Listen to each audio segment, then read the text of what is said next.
Hello and welcome to Fish TV. I'm Phil Wilkes, this is Dr. Duncan Warning, and together we are the founders of 14 Fish. Welcome back. I hope you enjoyed last episode, which was great having a special guest, a bit different last time. Definitely. Yep. And certainly drummed up interest. What we thought we'd do again slightly different this week, in that we had just recently have been gone through the process of having our ISO 27001 inspection, which is a sort of security standards procedures inspection. And a bit like sort of CQC for those of you who work in practices, appraisal, I guess, for doctors and nurses.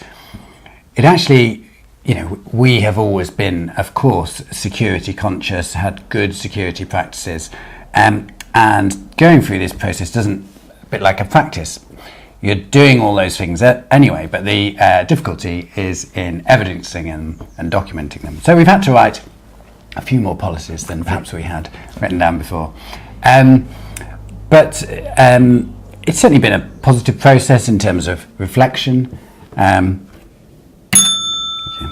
Last week I said how quick you were getting in. That was a bit slow, I'm sorry. Yes, but anyway, that's fine. That's probably practice. With maturity. And anyway, reading one of these policies, Phil has done an excellent policy, and he does our sort of induction on security, on password security. Now, before you all switch off and completely yawn with boredom, it's actually, for me, I found this a really interesting take on passwords and security.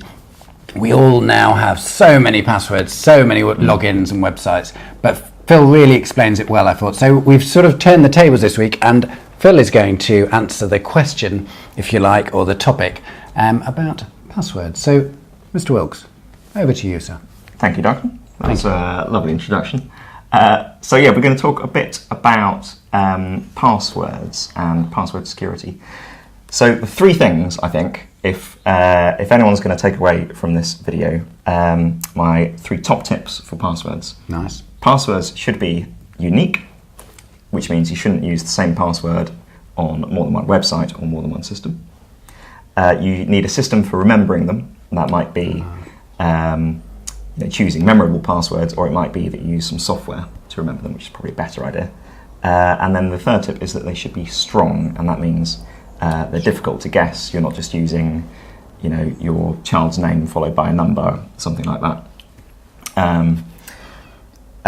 just to make it much, much harder for attackers to, work out your password. So let's go through each of those things, I think in a bit more detail. So unique passwords. I'm just going to go and quickly change my password, but yeah. So using a different password for each system.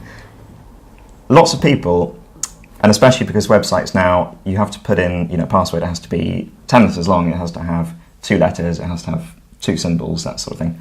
Passwords become quite complicated, so it's much easier. You think, I've got one really good strong password, I'm just going to use that on all my websites, and then I know they've each got a good password. The problem with that is, if one of those websites gets hacked, as in someone gains access to the database, your password might not have been stored securely by the website, and then someone knows your email address and password, and then they can get into other websites that you've used the same password for. So that's why it's really important to have different passwords for each system. And that's especially important with your email password. So on most websites you've got a form that you can fill in, like on ours, and it says reset your password if you've forgotten it. And what that does is send a link to your email address that you click reset your password. So of course if someone's got access to your email account, then that means they can essentially access any website that you use because they can just reset your password. So very important to have a completely different password for your email account to every other website that you use. So that's unique passwords. Storing these passwords. So of course, if you've got a unique password for every website, you probably use 20, 50 websites that need logins. So you need to have a way of storing these. So it's probably not practical to, unless you've got a very good memory, to... Rain Man would be okay. Yeah, he might even struggle with 50 websites, So we, here at 14 Fish, we use password management apps. Web browsers now have quite good built-in password management. So Chrome's got quite a good one, but also Safari and the Internet Explorer have decent systems for remembering passwords. They sort of fall down if you need more than one login for a website. For example, Twitter. I've got my personal Twitter login. We've got the company Twitter login. The browsers don't really do very well at allowing you to have two logins for the same website. So there's lots of apps that can help you with that. The ones we recommend are 1Password, which we both use. Brilliant. LastPass, which I know some of our clients use, and someone in the office uses Keeper, which is good as well. And most of those offer a free trial. You often have to pay if you want your passwords available on your phone and your laptop as well, multiple devices. But you might be able to get away with just using the free versions, and they'd do absolutely fine. And the other thing to remember is if you forget your password on a website, it's not the end of the world, because you can just reset it. Most websites, it only takes 10 seconds to reset your password. So you don't always have to store it. That's true. So, and the last point, strong passwords. So like I said, the most important thing is not just to use a dictionary word or a person's name and a number, which is the most common password format, even if you stick a symbol after it or before it or something like that. The best thing to do is either have a completely random password, random letters and numbers.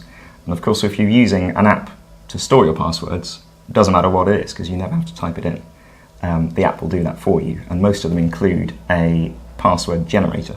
So you can just click a button and it'll give you like a 16-digit password that no one's ever going to be able to guess.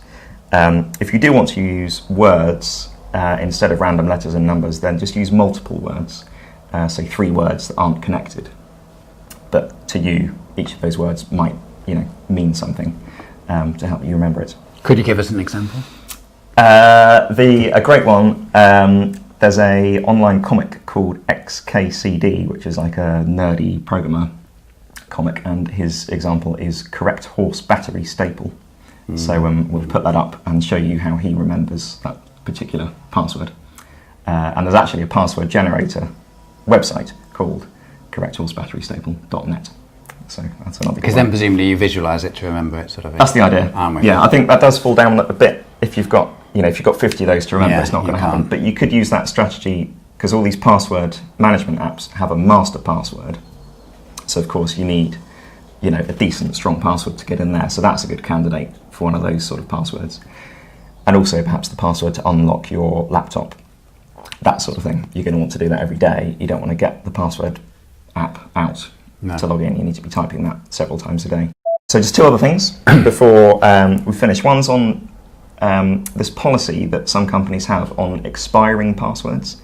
So you might have worked somewhere where every month or every twice a year or something you have to change. Well, those with an NHS.net email. Is that how it works? I think it's almost every 2 hours, but it's I think it's 2 months or something, but it feels like every 2 hours. I really have a lot of people. So I think that's a really bad idea, because what it does is encourage user behaviour where using less and less secure passwords. People, if you have to do it every month, people will often just put NHS Jan 2016 and then Feb 2016 just to get round the password expiry. So if you work somewhere and you've got an IT manager and they've got that policy in place, it sounds great on paper. We're very secure. We change passwords every month, but the reality is it's less secure. It creates additional opportunities for hackers to get those passwords. And GCHQ, which is the government security department, or whatever they're called. I imagine they're quite secure. There's a policy on their website, on their information security section, and it says specifically they recommend that people don't have that password expiry policy, and that they just let people set decent, strong passwords and then leave them unchanged, because they're very secure that way. And then the last thing to mention, I think, is social engineering. So when user accounts on websites or email systems get hacked, or people get unauthorized access to them, quite often it's just because the attacker hasn't gone for the security of the website, which is normally very good. They've gone for the weakest link, which is the people. So you might get an email saying, oh, we're just doing a security check. You need to re-enter your password. Here, click this link, and then put your password in, that sort of thing.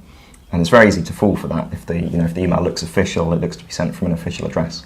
But all it is a hacker who set up a website that looks official, but it's actually just sending them the passwords that you're putting in, and then they can use that password to access whatever the website was, or your bank account, or whatever it might be. So, be really suspicious of any emails asking you for personal details or definitely passwords. And yeah, be careful before you click any links. And that's presumably, we've talked about this, that's the biggest risk, basically, isn't it? Yes, I'd say so. Yeah, like I say, it's called social engineering, phishing with a PH, it's sometimes called. But it's very effective because it's quite easy to you can send an email that looks like it's from a different address that has the logo on. There's nothing to stop you doing that. We've all got them. And then who knows where that information is going to go. So yeah, that's it, and that's one of the policies that we wrote in the last couple of weeks about passwords. I thought we could make that available. I don't know if that's... I think it's worth doing. It's lovely. I think the language you do it in is very easy reading. If anyone's implementing, having to do policies for this sort of thing, they might want to use ours as a starting point and then adapt it. Brilliant. Yep. We'll get that on the down there. Those of you who may keep up to date with the Fish Library will have seen we've released post-traumatic stress disorder library module. Dr. Mark Coombe has produced. It is an excellent video. It's well worth a watch, actually, because it's interesting, but also Mark's skill is how he adds his own candid context, as he does with all the library videos. But actually for this topic, it's really interesting and well worth a watch. And there's a campaign called 22 for 22, which is 22 press-ups for each day for 22 days. So we're gonna start that ourselves in a moment, which will probably be... Fish TV has been funny in places. This could take it up even another level. I think so. It's about to go to the next level, yeah. Yes. And it should say Mark also used to be he's ex-army, isn't he? He is, yes. As well as being a right. GP, so he's and a medical educator, so he's very well qualified to speak about this. Yes. So his take on it's great, actually. Yeah. I sort of. Before we go to that, I just wonder if someone wanted to ask a question of a future episodes. We've had 2 episodes now, have been slightly different. Perhaps go back to our more traditional format. Well, it's episode 10 next week, so oh, that's going to be... I've got to make that a good one, I think. Yes. Has it been 10 already? Yeah, amazing. Time flies. How would someone ask a question of us? Well, you can contact us, of course, via our website. There's a little online chat thing. You can ask us on there. You can ask us below in the comments on YouTube. You can also contact us via all the other social media platforms that we're on. So please subscribe to our this one, YouTube. Before we started this, Mr. Wilkes was saying how professional he was because he knew all the icons. And you failed. That's YouTube, isn't it? That is YouTube, definitely. Yes. So subscribe to our YouTube channel and then you won't miss a video, which is vital. Like us on Facebook and then you'll get daily updates from everything that we're doing. Follow us on Twitter or tweet us at 14fish. And last of all, follow us on Instagram, and our Instagram feed is surprisingly good. It's brilliant. Yeah. It is good. It's lovely. So thanks for watching. There's the doorbell, and we'll see you next week. Are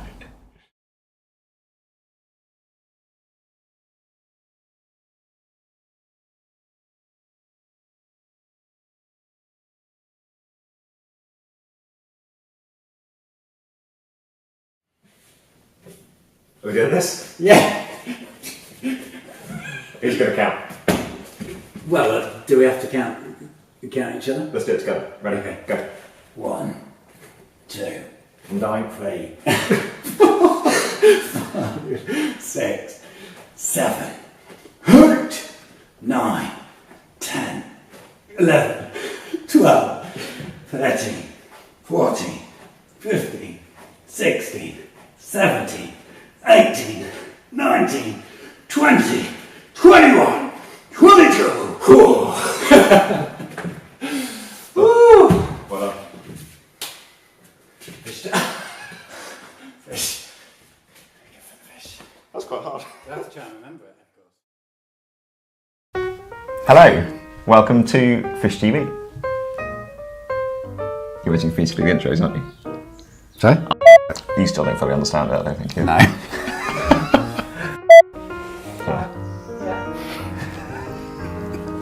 So smooth. Duncan, can you decurl me? Stay this way. Okay, That's made it worse, I think.